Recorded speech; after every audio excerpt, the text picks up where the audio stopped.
Bonjour et bienvenue au WebTech en ce vendredi 13 sur la géolocalisation indoor pour les Smart Industries. Merci de patienter quelques secondes, on va attendre que les différents inscrits se connectent.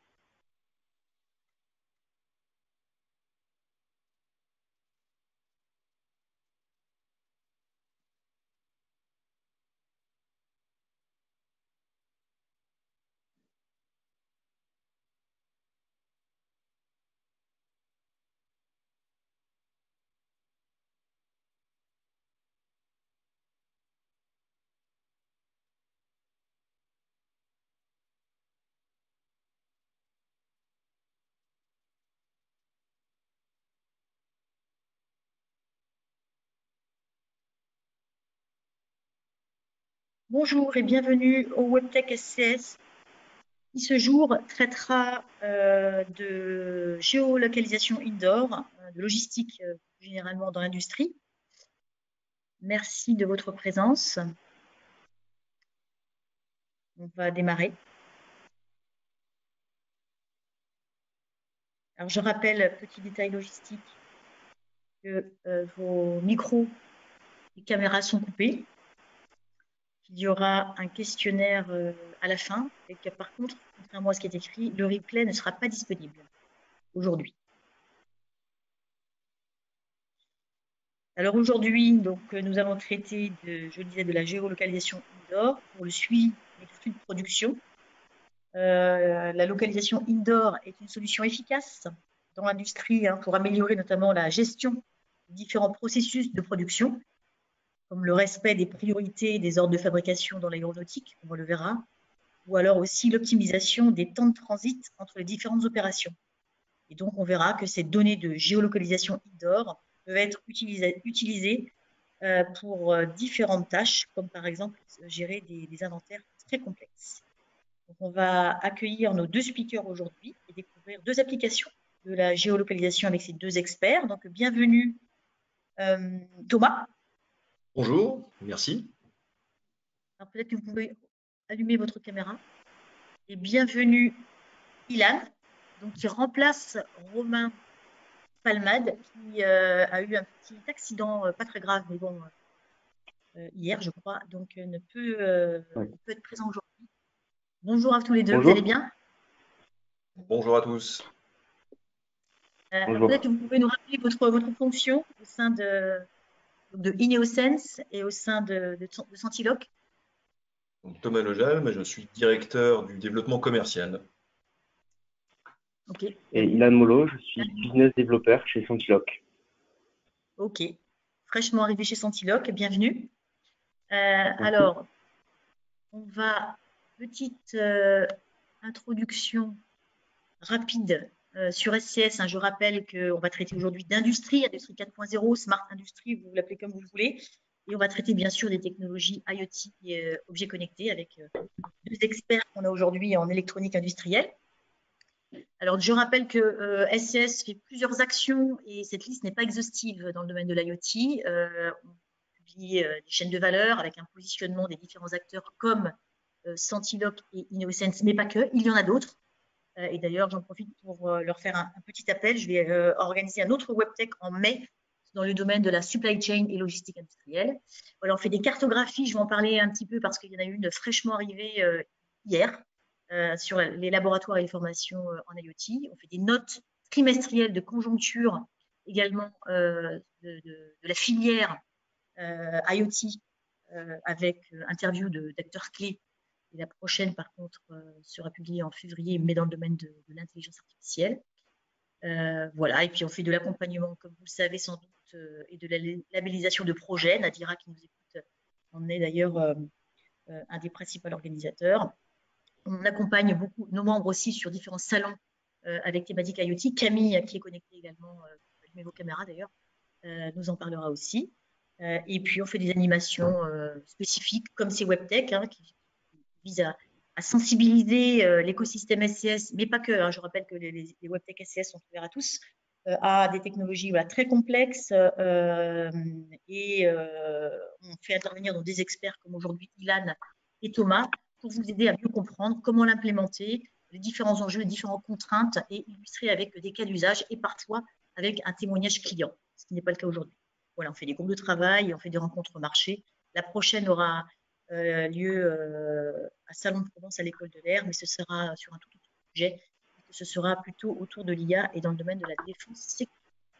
Voilà, juste petit zoom sur une cartographie fraîchement arrivée qui n'a pas encore été publiée d'ailleurs chez SCS, mais c'est important de le partager avec vous puisque vous devriez être concerné par le sujet et intéressé. Donc, on a fait une cartographie très fine comme on le fait chaque année sur un de nos 4 axes. Je rappelle IoT, microélectronique, IA et Big Data ou Data Science et sécurité numérique ou Cyber Security. Et nous avons donc cartographié finement plus de 100 chercheurs sur 9 structures que vous voyez affichées qui travaillent dans Compaka. On a identifié leur domaine de compétences, donc c'est finement détaillé dans un catalogue qui sera disponible la semaine prochaine sur notre site web. Je ferai une petite communication également à ce sujet. Et puis ces structures travaillent bien sûr avec des chercheurs, mais également il y a plus, presque, en tout cas en ce moment, plus de doctorants et de postdocs que de chercheurs qui travaillent dans ces mêmes structures. Donc on peut dire qu'il y a finalement la double compétence et les domaines d'application phares de ces laboratoires de recherche qui sont en région PACA, vous le voyez, c'est plutôt justement l'industrie, c'est pour ça que je voulais en parler aussi, le transport et dans une moindre mesure la santé.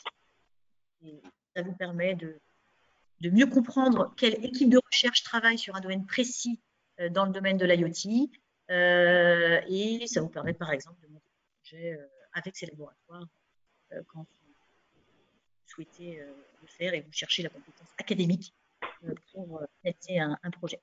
On a fait également le même travail dans le domaine des formations. Alors, les formations, on va dire, elle est plutôt de BUT. Je rappelle, le BUT, c'est Bachelor, donc Bac plus 3 à Bac plus 5 ou 6, Master 2 ou Master spécialisé dans le domaine de l'IoT. Pourquoi? Eh bien, c'est pour former, vous formez vous, mais former aussi vos collaborateurs et développer, participer au développement des compétences de votre structure. On en a identifié 18, et c'est une sorte de progression. Alors, bien sûr, l'IoT, c'est un sujet diffus, divers, varié, peut-être moins visible que l'IA. Mais néanmoins, on a identifié ces différents organismes de formation ou écoles qui travaillent sur le sujet, qui ne mettent pas forcément en avant, encore une fois, l'IoT comme thématique prioritaire, mais certains oui.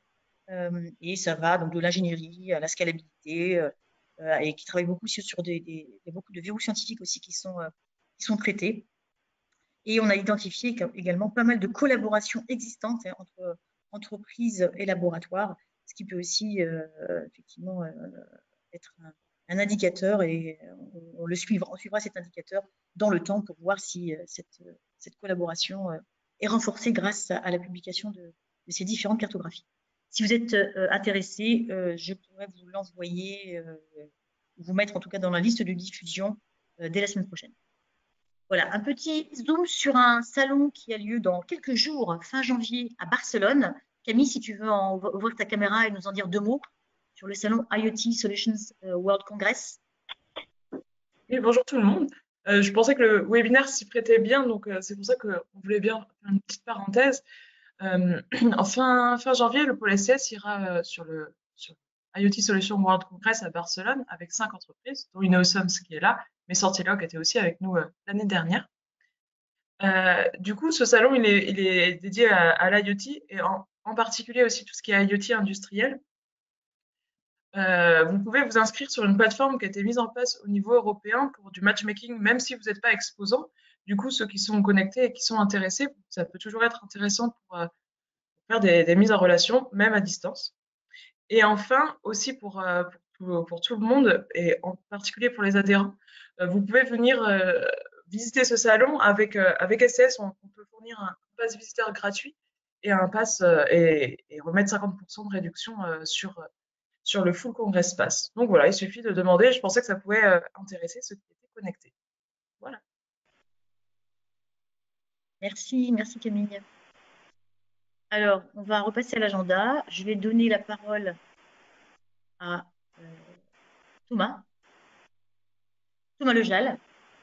pour nous présenter la technologie Ineosense, start-up de 15 personnes du côté de Nîmes, et qui va donc nous parler des suivis des ordres de fabrication dans le secteur aéronautique, illustré avec un cas d'usage. Alors Thomas, est-ce que vous pouvez partager votre écran Je vais couper ma caméra peut-être, ça sera plus simple, ouais, pour un peu plus de bande super. passante.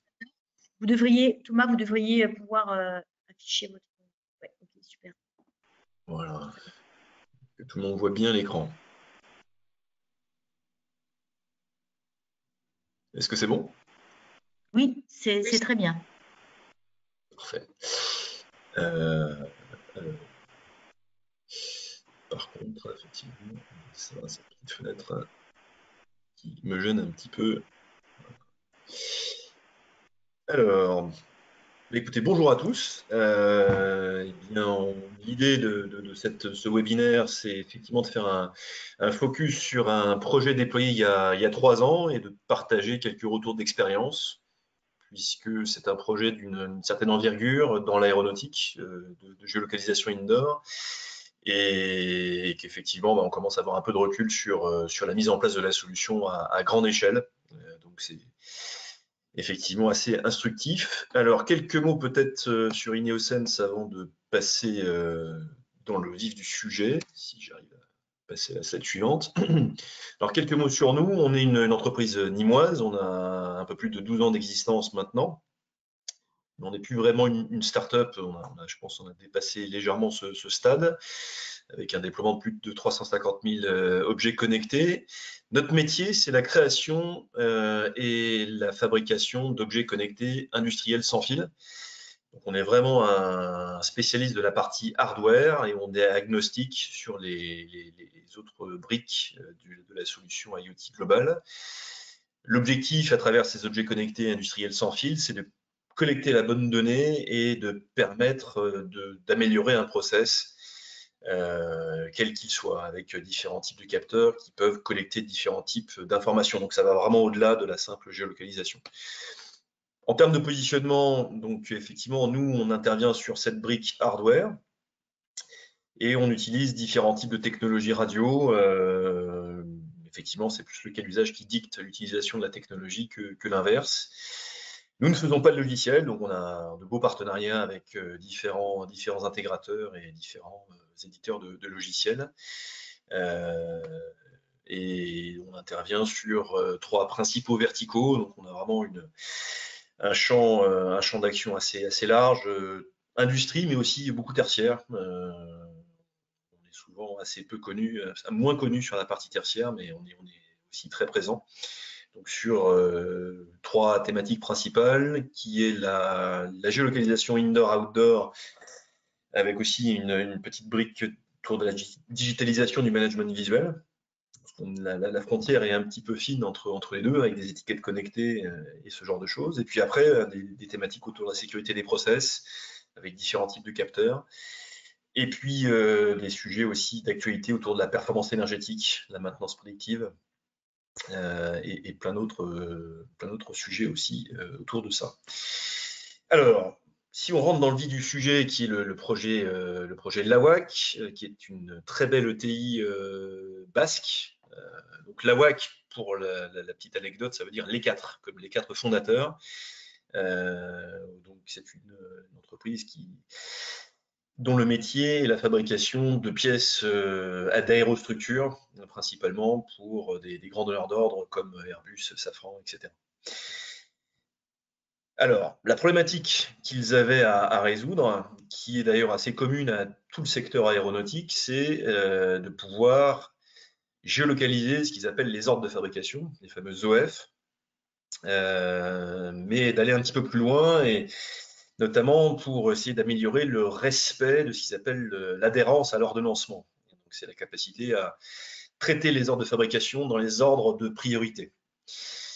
Et ça, c'est très peu évident quand vous avez beaucoup de flux différents à gérer, puisque la problématique de l'aéronautique se démarque très clairement de l'automobile. Comme on fabrique un nombre assez limité d'avions comparé à des fabrications de masse d'automobiles, c'est des petites séries de pièces, mais une grande variété de références différentes à traiter, ce qui rend la chose un peu complexe. Donc, la première des problématiques, c'était d'améliorer l'adhérence à l'ordonnancement, qui était encore à performer. Et puis, il y avait aussi une logique d'essayer de vouloir faire de la productivité en ayant cette obsession de pouvoir produire le plus grand nombre de pièces à l'heure. Mais le problème, c'est qu'il y avait un effet de goulot d'étranglement qui venait du fait qu'il y avait une adhérence à l'ordonnancement insuffisante. Donc vous avez des pièces qui se retrouvaient à devoir passer des phases de production tout en même temps, et donc ça posait problème. Il y avait aussi des pertes d'ordre de fabrication, des temps de recherche trop longs, ce qui posait aussi d'énormes problèmes et beaucoup de désorganisation. Et par conséquent, des différences entre ce qu'il y avait dans le système, dans les ERP, dans le MES, et la réalité dans l'atelier. La solution qu'on a mise en place, elle est finalement assez simple. Donc, c'est équiper les ordres de fabrication sous différentes formes, on va le voir, de capteurs de géolocalisation, et également mettre en place des balises de zone pour les localiser par zone en sans fil. Donc, faciliter aussi de déploiement et aussi de réagencement en fonction des fluctuations d'activité. Alors, pourquoi nous? Le choix a été mûrement réfléchi, hein. Il y a eu un benchmark pendant plus de 2 ans, 2 ans et demi même. Il y a 2 points qui ont vraiment fait la différence. L'aspect sans fil a été déterminant, puisqu'effectivement, facile à installer, facile à réinstaller. Et l'autre point qui est peut-être même encore plus important, c'est la réactivité de communication alliée à une durée de batterie très importante, puisque pour améliorer l'ordonnancement, vous allez voir, en fait, on active une petite lumière qui permet à l'opérateur de ne plus se poser de questions et d'identifier les OF prioritaires. Et donc, ça a vraiment changé leur vie, hein. C'est une véritable révolution, pour en avoir discuté avec les personnes de l'atelier. Donc, longue vie de batterie, très importante, et puis également un interfaçage directement avec les systèmes en place chez la WAC, notamment le MES et dans un deuxième temps l'ERP. Alors, comment ils utilisent la solution au quotidien? En fait, il y a une routine déjà plusieurs fois par jour qui s'appelle le détrompeur, c'est-à-dire dans une zone dédiée, ça s'appelle la War Room, donc c'est un peu guerrier, mais en tout cas, c'est effectivement un enjeu de taille pour eux, c'est de pouvoir visualiser toutes les caisses, toutes les pièces qui ne sont pas prioritaires dans la zone qui leur est dédiée, et donc de pouvoir corriger les erreurs aussi de routine logistique qui peuvent arriver, et donc ça permet derrière de pouvoir concentrer les ordres de fabrication urgents. Donc là, on voit sur une photo la gare d'arrivée avec donc le clignotement des ordres de fabrication. Donc, il y a une petite vidéo qui le montre assez rapidement. Elle dure une toute petite minute. Comme ça, on peut apprécier la beauté du paysage basque. Donc le principe est assez simple. J'avance un petit peu. Donc l'appairage, on va associer un ordre de fabrication avec un capteur. D'ailleurs, plusieurs ordres de fabrication avec également une caisse ou un capteur. Et inversement, plusieurs capteurs avec un OF. Et donc, on va suivre en automatique la vie de la caisse par zone. Et on va pouvoir aussi activer l'activation de la lumière LED. Ce qui est très réactif, allié à une durée de batterie très longue. Donc, effectivement, il n'y a pas beaucoup de technologies capables de faire ça. Et donc ça a permis des changements majeurs. Donc là, on peut se rendre compte un petit peu de l'environnement assez métallique, hein. C'est une vision, c'est l'un des ateliers dans lequel la solution est exploitée intensivement, avec des OF un peu partout. On ne les voit pas forcément sur cette photo. Donc là, on voit un opérateur qui vient effectivement récupérer les caisses qui clignotent. Là, on voit ici un zoneur. Donc on a effectivement cartographié un certain nombre de zones dans différents ateliers répartis sur différents bâtiments. En fait, en tout, il y a à peu près 20 000 m² d'ateliers. Et donc, on suit en fait différents types d'objets. Donc, ça peut être effectivement des caisses que l'on appaire à des pièces aéronautiques, mais également sans contenant, donc des pièces directement avec des capteurs qui sont effectivement liées aux pièces plastifiées. Donc voilà, on voit différents types, mais également des fiches suiveuses, des choses un peu plus exotiques, donc des sacs sur cintre, notamment pour tout ce qui est petite tuyauterie. Et puis également des chariots pour suivre effectivement les flux logistiques internes, mais également aussi en dehors, inter-bâtiments également. Et puis il y a la possibilité aussi de suivre des caisses navettes. Donc c'est assez varié. Alors en termes de déploiement, où en sommes-nous? En fait, on avait commencé il y a 3 ans par un déploiement assez important sur le site d'Asparin dans le Pays Basque, avec 14 000 capteurs sur un seul site industriel. Et puis, effectivement, malgré la crise du Covid et qui s'est abattue aussi sur le secteur de l'aéronautique, la société Lawak a continué à investir dans la solution. C'est une vraie preuve de confiance, et ce qui prouve aussi la valeur ajoutée apportée par la solution dans leur flux. Et donc, depuis, vous avez en fait 4 sites déjà déployés, donc 2 au Portugal, 2 en France, et vous avez le Canada et le Mexique qui sont en cours de déploiement, donc un total de 29 000 capteurs, ce qui est assez conséquent aujourd'hui. Et il y aura également aussi des suites, sans doute, sur d'autres sites du groupe. Alors, quel retour d'expérience après ces 3 années? On s'aperçoit que le fait d'avoir un déploiement global à l'échelle du groupe et également sur des sites à l'international, ça veut dire que la solution est suffisamment, on va dire, simple et flexible pour pouvoir être déployée de manière autonome par les équipes Lawak. On se rend compte aussi que le sans-fil est absolument indispensable si on veut également avoir une solution qui puisse évoluer dans différents types d'environnements. Et on avait fait d'ailleurs le choix pour cette solution du LoRa qui permet également de mutualiser l'infrastructure pour traiter d'autres problématiques avec d'autres types de capteurs, d'ailleurs qui viennent de chez Ineosense ou même de confrères.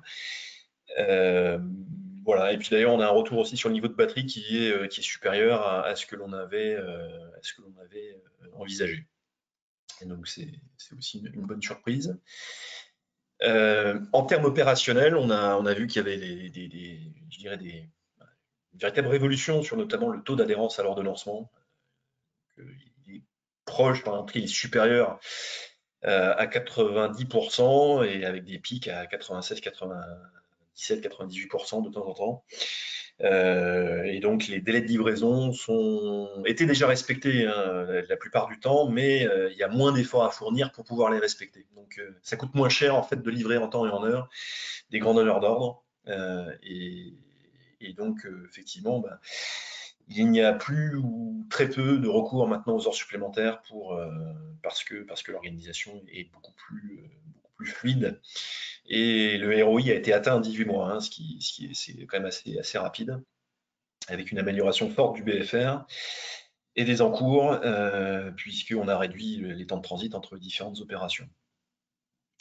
Mais au-delà de tout ça, au-delà de la technologie, qui est importante, mais finalement, peut-être la chose la plus importante, c'est l'accompagnement du changement qui est crucial en fait dans ces projets qui touchent le process, puisque l'aspect humain est souvent peut-être parfois sous-estimé.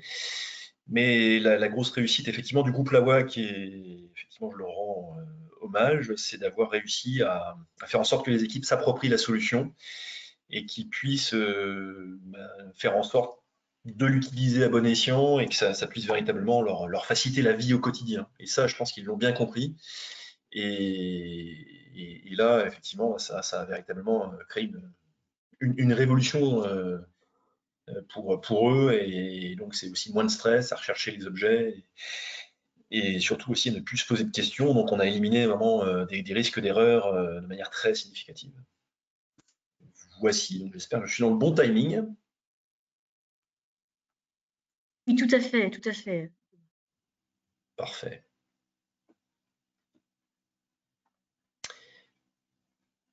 Alors si vous avez des questions, n'hésitez pas. Oui, ok. Et la vidéo, finalement, n'a pas été passée? Vous l'avez pas vu la vidéo? La vidéo de 1 minute. Oui, elle est passée, Fabienne. D'accord, pardon, excusez-moi. Oui, il y a quelques questions, mais alors, ce que je suggère, Thomas, tu vas me dire si c'est OK pour toi, il y a quelques questions et c'est très bien. Je vous remercie d'ailleurs, vous êtes nombreux et actifs, c'est super. Je propose qu'on passe à la présentation donc, de Centiloc. Et puis ensuite, on va faire peut-être cet échange interactif entre vous, si ça vous convient. Pas de problème. Ok. Je vous rends la main. Ok. Alors, je vais accueillir Ilan Molo. Si vous voulez bien partager votre présentation, Bonjour. vous pouvez aussi, voilà, vous pouvez aussi, si vous le souhaitez, ouvrir votre webcam. Voilà, super. Bonjour Ilan, merci d'être avec nous. Bonjour. Vous avez rejoint Centiloc récemment et vous remplacez au pied levé Romain. Donc déjà, bravo pour cela. Je lui souhaite un bon rétablissement. Ouais, ça devrait aller. Ça devrait aller. C'est juste l'histoire de quelques jours. Ok. Donc, vous allez nous parler du stock, de l'inventaire et du suivi de ces stocks en temps réel, notamment grâce à la technologie NFC, sans contact. À vous. Exactement. Alors, donc l'entreprise Centiloc, c'est une entreprise qui a été créée il y a 3 ans maintenant par nos 3 fondateurs, donc Romain, Loïc et Frédéric, qui sont 3 ingénieurs. C'est une entreprise qui a été basée à Aix-en-Provence, donc du côté de Méreuil, dans le sud de la France. Et nous avons aujourd'hui 2 showrooms qui se situent donc à Méreuil et aussi chez Airbus, donc à la team Henri Fabre, pour pouvoir démontrer notre technologie. Alors, les quelques usages industriels que l'on peut appliquer à notre technologie, c'est tout d'abord la gestion et l'inventaire des outils, l'inventaire des produits chimiques, donc on voit ici avec par exemple les armoires 90 minutes, mais également le management et la gestion du flow de production. Alors, tout d'abord, notre technologie est venue d'une réflexion sur les difficultés que rencontre aujourd'hui l'industrie et sur les moyens qu'on pourrait développer pour pouvoir les résoudre. Donc, tout d'abord, il y a le problème de la gestion du temps, c'est-à-dire que le temps que perdent les ingénieurs et les sociétés à retrouver tous leurs objets dans leur inventaire. Il y a aussi l'administration et la gestion complexe des espaces de stockage, c'est-à-dire qu'on ne sait pas toujours où sont placés nos produits et comment les retrouver. Et il y a aussi un manque certain de traçabilité des produits quand on avait un trop gros volume, c'est-à-dire qu'on ne pouvait pas savoir où se situent nos produits et comment, dans quel état ils étaient, c'est-à-dire s'ils étaient périmés, si on avait une quantité suffisante de produits dans notre stock, etc. Et donc, du coup, ça revient aussi à limiter la perte de produits. Alors, donc la solution que nous avons trouvée, c'est tout simplement une digitalisation et une automatisation de l'inventaire avec une gestion en temps réel des produits de l'entreprise par la création d'un digital twin, c'est-à-dire d'un jumeau numérique qu'on intégrera dans notre solution et qui nous permettra de gérer directement tout l'inventaire. Alors, nous avons ici une petite vidéo qui explique un petit peu mieux comment fonctionne la technologie. Donc, comme vous pouvez le voir, en fait, la bouteille, c'est donc l'objet qu'on souhaite suivre, peut apparaître sur l'ordinateur et sur notre logiciel de gestion, et on peut suivre sa position en temps réel. Ça fonctionne également donc avec un marteau ou avec les poubelles et les boîtes industrielles.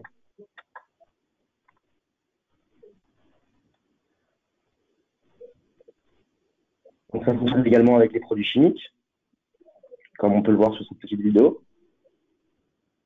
On voit que quand on pose les 2 bouteilles, elles apparaissent quasiment instantanément avec le jumeau numérique sur notre logiciel.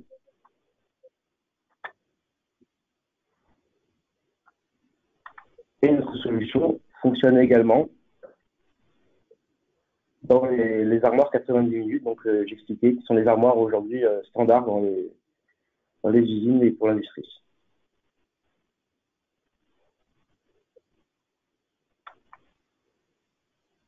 Donc, comme vous pouvez le voir, on peut fermer l'armoire et quand même avoir la position en temps réel de tous les produits que l'on souhaite suivre.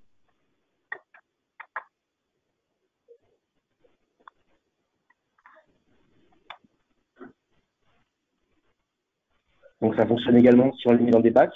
C'est-à-dire qu'on peut suivre le bac et mettre des produits à l'intérieur, comme on peut le voir sur les petites bouteilles, par exemple, qui sont là.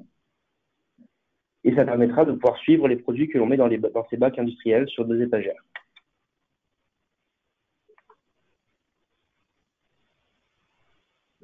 Et enfin, il y a également un système de pick to light, c'est-à-dire que la planche va pouvoir détecter où est le produit et émettre une lumière LED pour pouvoir nous aider à retrouver plus facilement notre produit dans notre inventaire.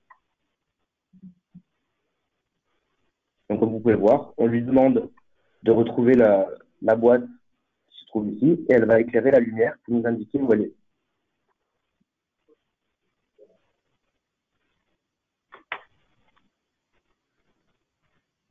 Alors, donc, du coup, notre solution fonctionne pour tout ce qui est du stockage fermé. Donc, on a les armoires 90 minutes, les tiroirs ou encore les casiers pour les protections sanitaires. Donc ça, ce sont par exemple les quelques partenaires qui nous font confiance. Donc aujourd'hui, les armoires EcoSafe, Trionyx et Asecos, mais également ChemiSafe et Exacta. Alors concrètement, comment fonctionne notre technologie? Donc du coup, on va pouvoir passer des tags NFC sur le produit. Donc là, par exemple, une bouteille. Donc ce tag NFC se viendra sous la bouteille. On va le coller directement. Et on a également des étagères connectées qui en fait vont faire le lien entre la bouteille et le logiciel. C'est-à-dire que cette étagère va communiquer à travers le Wi-Fi pour pouvoir indiquer la position de toutes les bouteilles grâce aux tags et aux capteurs qui sont intégrés dans notre planche connectée.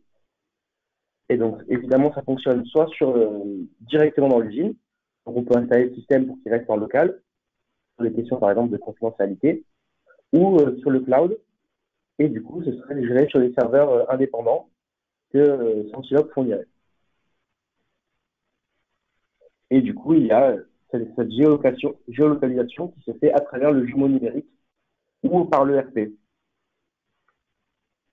Alors du coup, nos tags NFC, donc la taille standard, c'est à peu près 18 mm, c'est un tag rond, qui se collera directement sur le produit, qui est compatible avec n'importe quel liquide ou métal, c'est-à-dire qu'il n'y a pas de problème. Par exemple, on peut mettre de l'eau dans une bouteille, ça ne va pas perturber le flux d'informations que génère le tag NFC. Donc du coup, évidemment, on peut customiser tout le tag pour pouvoir s'adapter à n'importe quel besoin. Donc ça peut aller de 6 mm à plus de 5 cm. Donc là, c'est notre planche connectée, que vous pouvez voir sur la droite. Et donc en fait, c'est cette planche qui va pouvoir recevoir l'information du produit avec le tag NFC et la transmettre pour pouvoir savoir en permanence où est votre produit tagué. Donc cette armoire, elle est dans plusieurs tailles, donc en 100 par 40 ou en 50 par 20. Elle est alimentée par du 12 volts, donc ça, c'est une alimentation assez standard. Et du coup, il y a 2 moyens de communication de l'information, soit à travers un câble connecté, donc par exemple pour les armoires 90 minutes, ou alors pour les étagères tout simplement connectées, on peut utiliser la Wi-Fi, et du coup, ce sera plus rapide effectivement. Et également pour la planche, on peut la faire dans toutes les tailles possibles et qui s'adapterait du coup à vos besoins. Donc ça, c'est l'architecture de notre système. Donc on peut voir sur la gauche donc, nos étagères connectées qui vont pouvoir communiquer sans Wi-Fi, sans ARS 485, donc c'est la connexion câblée. Ça va passer à travers le routeur et après ça va rentrer dans le serveur qui va capter l'information, la retransmettre et la diffuser sur l'ordinateur à travers notre logiciel pour pouvoir avoir l'image et le jumeau numérique. Donc comme je vous avais expliqué précédemment, nous avons ici l'intégration des logiciels, donc qui peut fonctionner soit en local, donc directement dans l'entreprise, ou alors à travers le cloud. Et donc du coup, à l'heure actuelle, nous utilisons 3 logiciels principaux pour pouvoir développer et afficher notre technologie. Donc c'est Quark Safety, qui nous permet aujourd'hui et qui est très utile pour la traçabilité de produits chimiques. Donc en fait, Quark, c'est une solution digitale de gestion des laboratoires. Et donc, à travers Quark, on pourrait afficher et suivre en temps réel tous les produits chimiques qui seraient présents dans nos armoires 90 minutes, par exemple, et pouvoir en faire la traçabilité complète. On fonctionne également avec un ERP, donc Odoo, qui va pouvoir nous simplifier la gestion des stocks de tous les produits qui seraient tagués et qui utiliseraient la solution Sensilock.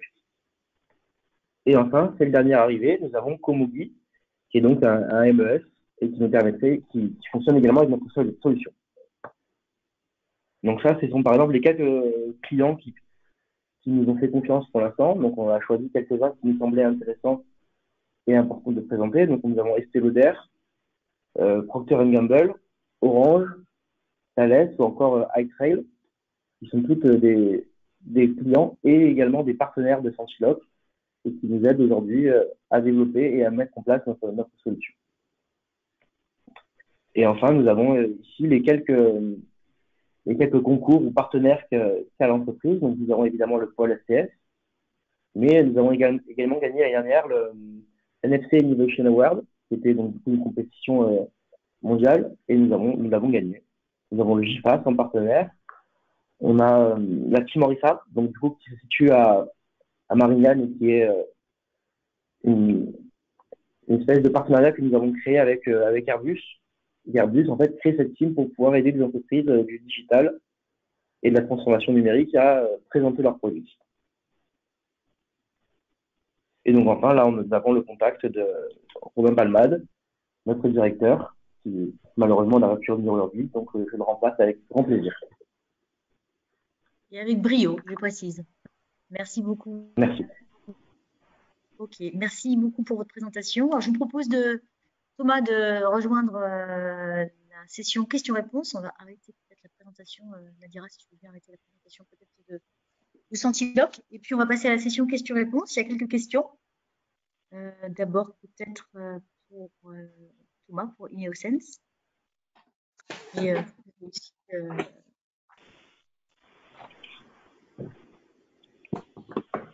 aussi répondre, Ilan, si c'est opportun. Je sais pas. Thomas, vous êtes avec nous? Oui, toujours. Allumez votre caméra. Voilà, super. Merci. Alors, première question. Quelle est la précision de positionnement des balises TRK? Alors la précision, en fait, ça va dépendre de la précision de zone que vous allez configurer. Donc ça peut être, je dirais, puisque c'est une approche de localisation de zoning, hein, de geofencing. Donc ça, on peut créer des zones qui vont de 1 ou 2 mètres de rayon jusqu'à plusieurs dizaines, voire même centaines de mètres d'ailleurs en théorie. En pratique, c'est moins intéressant de le faire, mais bon, on est capable de le faire. Ok, merci beaucoup. Après, une autre question, n'hésitez pas à poser vos questions dans le module questions, hein. Alors, quelle serait la durabilité de la batterie et le coût de la balise?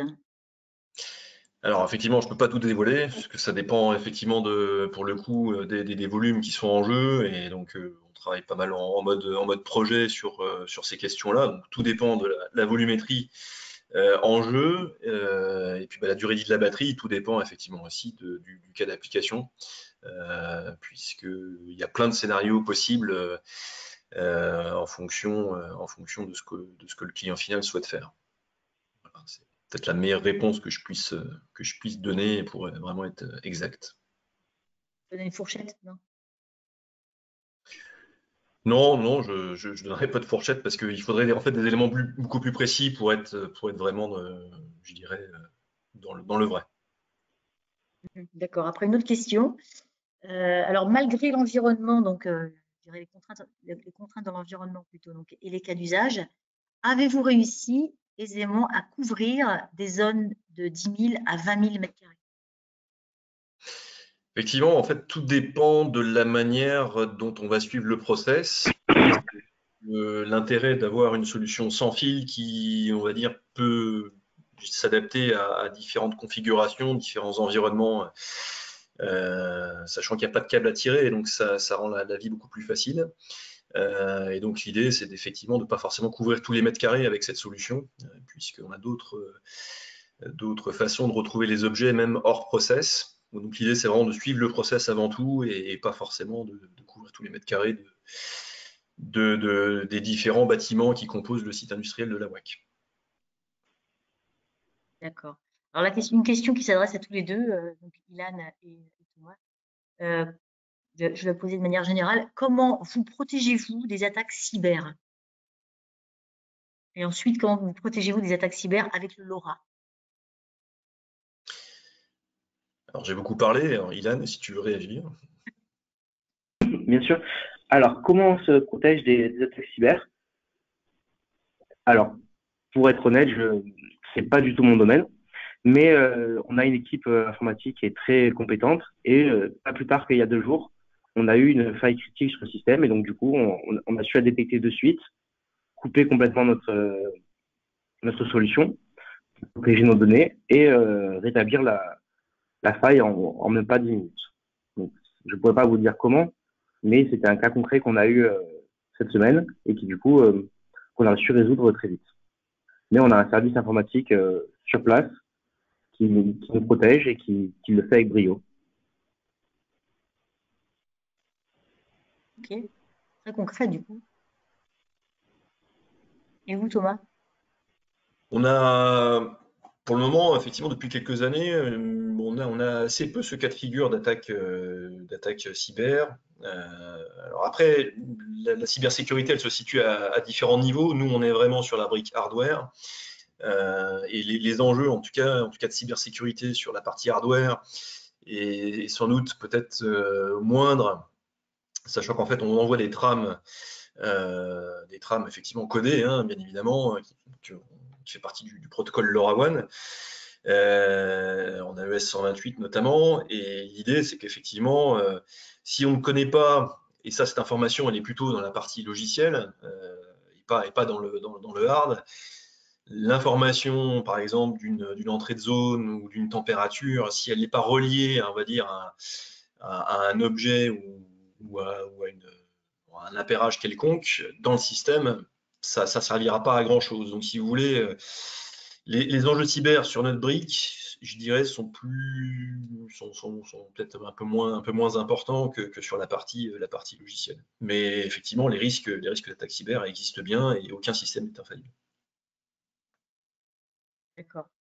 Alors, je vous invite à poser d'autres questions, mais je vais en poser une, moi, du coup, peut-être à tous les deux, et peut-être d'abord à Innocence qui a abordé ce sujet que, voilà, je le résume un peu rapidement. Un des facteurs clés de succès, finalement, des projets, c'est l'aspect humain ou la conduite du changement. Hein. Vous disiez que la formation des différentes personnes, collaborateurs sur l'outil pour qu'elles puissent se l'approprier et peut-être avoir une formule d'engagement de ces personnes-là est clé. Est-ce que vous pourriez nous en dire plus? Voilà, quelle est votre méthode, votre process, votre retour d'expérience peut-être chez Innocence, mais aussi chez Sentiloc? Je sais que Ilan, vous est arrivé récemment chez Sentiloc. Effectivement, je pense que c'est un véritable enjeu et c'est vrai qu'au-delà de la technologie, il faut avoir une technologie qui fonctionne très bien et si elle n'est pas adoubée par les équipes, le risque c'est que le projet ne se déploie pas. Donc l'enjeu c'est complexe pour nous parce que la conduite du changement, on ne peut pas le faire à la place de notre client. Donc il faut aussi avoir, et c'est pour ça que je rends encore hommage au groupe Lawak et au management, donc à la fois la direction et aux personnes qui ont géré ce projet, et il y en a eu plusieurs, pour justement permettre de faire en sorte que ce process d'acculturation à la technologie dans le cadre d'un process bien spécifique puisse se faire, et parce qu'il y a plein de craintes au début en fait à lever. Parce que c'est nouveau, parce que les gens se sentent toujours menacés devant le changement, surtout de la technologie, parce que finalement, on a parfois un petit peu du mal à la comprendre et jusqu'où la technologie peut aller. Est-ce qu'on va être fliqué, comme certains le pensent parfois? Alors, c'est pas du tout le cas.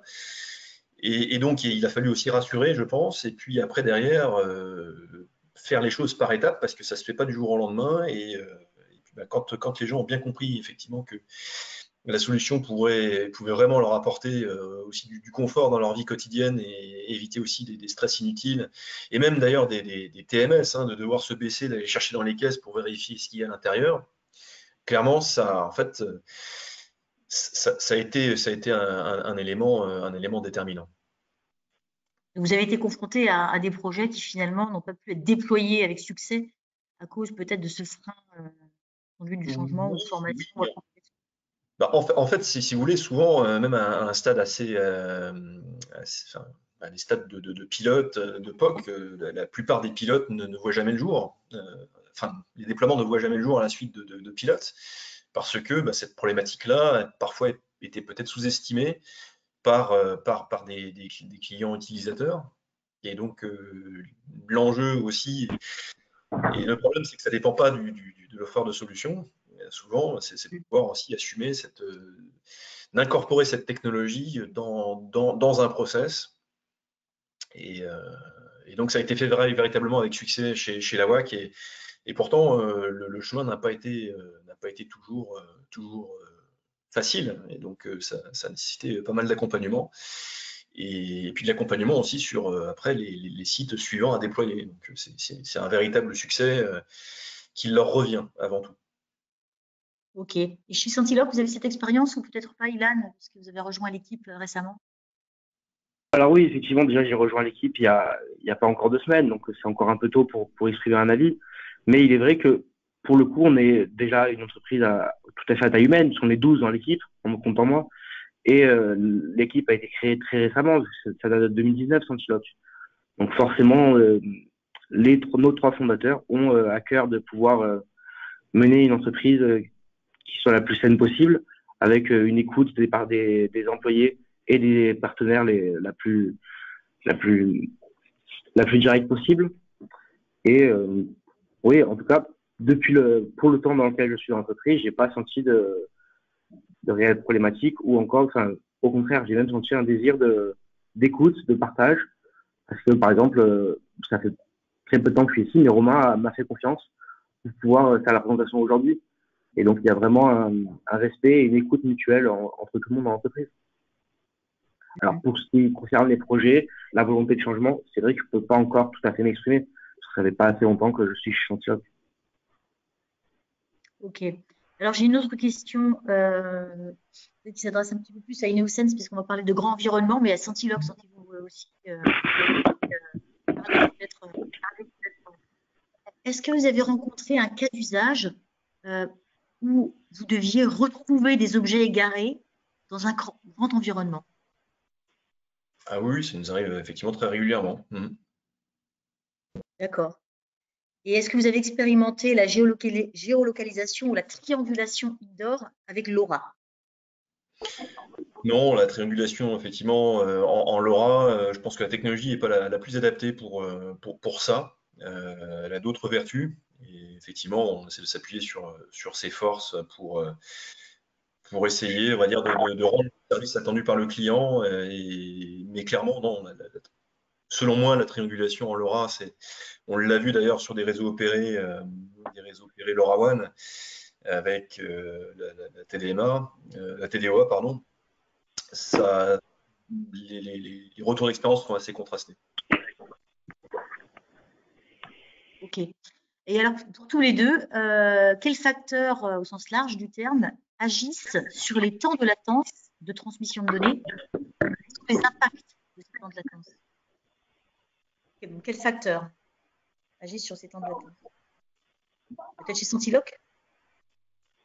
Oui, alors du coup, donc nous, l'impact, clairement, il dépend du type de connectique qui a été choisi par le client. Donc, comme on a pu le voir sur la vidéo, si c'est avec le Wi-Fi, ce sera quasiment immédiat, c'est-à-dire que le jumeau numérique se crée quasiment immédiatement. Et sur l'ordinateur de l'entreprise.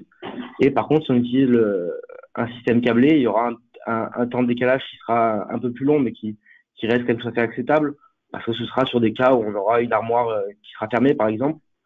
Et donc, du coup, on n'a pas besoin réellement d'avoir une retransmission des données en flot continu. C'est-à-dire que si, par exemple, ça se met à jour toutes les minutes, ce qui est à peu près le cas, un peu moins, il me semble, ce sera largement suffisant, puisque l'armoire est fermée, on n'a pas besoin d'avoir une information qui soit beaucoup plus fraîche que ça. Ok, c'est très clair. Et chez Ineosense? Alors, si on parle effectivement derrière cette question, si on parle de bidirectionnalité de communication et la réactivité associée à cette bidirectionnalité, effectivement, nous, on a une technologie vraiment spécifique pour apporter à la fois de la réactivité, de la performance énergétique de batterie et Et donc, effectivement, le faire aussi avec un minimum d'infrastructure. Donc ça, c'est un savoir-faire qu'on maîtrise bien. Et donc, il faut effectivement que ces trois éléments soient alignés pour que la solution soit intéressante, avec des technologies un peu plus standards, c'est un peu plus compliqué de le faire et c'est souvent au détriment en fait de la consommation énergétique de la batterie puisque le capteur doit être à l'écoute en permanence. Et ça, c'est un petit peu compliqué. Si effectivement, c'était le sens de la question. Alors, quelqu'un est intéressé pour un déploiement, une utilisation en milieu nucléaire. Quelles seraient les contraintes de mise en œuvre, les contraintes classiques de mise en œuvre de cette technologie en milieu nucléaire? Alors, je pense qu'il faudrait être. Non, je réponds, mais je ne sais pas, Ilan. Je pense qu'effectivement, il faut rentrer un peu plus dans la mécanique du cas d'application, parce qu'il y a environnement nucléaire et radioactif, environnement nucléaire aussi dans des environnements pas non radioactifs. Donc, je pense que dans un environnement radioactif, ça risque d'être un petit peu compliqué. Et sinon, je pense que les principaux enjeux vont se trouver autour de la cybersécurité, là pour le coup, et la sécurité IT sur des installations nucléaires extrêmement sensibles. Et donc je pense que ça va être surtout tous ces obstacles-là à lever. D'accord. Chez Centiloc, géolocalisation au millimètre. Alors, sur la géolocalisation nucléaire, donc, pour l'instant, on n'a pas encore développé notre technologie à des clients qui travailleraient dans le nucléaire, mais c'est une solution qui est envisagée. On a des discussions en cours avec certaines entreprises et il faudrait du coup que je me renseigne un peu plus sur le sujet pour pouvoir expliquer concrètement comment ça fonctionne. D'accord, donc on peut aussi éventuellement vous donner votre contact pour voilà. Bien sûr, ou le contact de Romain que j'ai donné à la fin de la présentation. Est-ce qu'il y a une limite dans le nombre de capteurs pouvant être traités dans une zone donnée, chez l'un et chez l'autre? Alors, non, il n'y a pas de limite. Alors, en fait, c'est pas qu'une question de nombre de capteurs, c'est aussi une question de volume de messages échangés, sachant qu'on n'émet pas en permanence. Donc, ça joue aussi beaucoup là-dessus. Et ça, c'était l'une des vraies questions qu'on avait avant de déployer, notamment sur le premier site, l'AWAC. C'était une vraie question que l'on avait et on a été assez rapidement rassurés, puisque on a 14 000 capteurs sur le site d'Asparin. Et en fait, la communication se fait très bien parce qu'il y a des petites subtilités aussi de notre solution qui font que on n'est pas contraint en fait par la communication se fait pas par nos balises de zone. Donc là-dessus, on n'a pas de limitation. On n'a pas de limitation liée à des zones. Et donc ça, c'est aussi le gros point fort de la solution. Parce qu'il faut voir aussi que sur le site d'Asparin, il y a plus de 500 000 messages échangés par jour, hein, ce qui est énorme. Et on a à peu près 6 gateways qui ne sont pas toutes en fonctionnement en même temps. Donc je dirais c'est assez significatif en fait par rapport à la capacité de traitement, on va dire, d'un réseau LoRa, en l'occurrence privé, pour gérer une flotte de capteurs très importante. Ok. Et chez Centiloc, est-ce qu'il y a une limite? Alors, non, pour l'instant, il n'y a pas de limite réelle à l'utilisation de notre technologie en termes de quantité. En fait, la planche, notre étagère connectée ne fonctionne pas avec un deuxième tag qui serait dans la planche et qui permettrait de lire le premier tag qui serait sur le produit. C'est toute la planche qui est connectée. Et donc, du coup, plus on augmente la taille de la planche et de notre étagère, plus on pourrait mettre des produits dessus. Il n'y a pas de limite réelle. D'accord, ok. Alors là, il y a une question un peu particulière. Est-ce que cette technologie peut s'adapter à une géolocalisation en temps réel d'une personne qui se déplacerait dans une zone de plusieurs mètres carrés? Alors, je pense que la question nous est plutôt, à mon avis, adressée. Oui, effectivement, bien sûr, hein, on peut tout à fait géolocaliser des personnes. On a eu beaucoup de demandes déjà, et déjà fait quelques petits projets sur ces questions-là.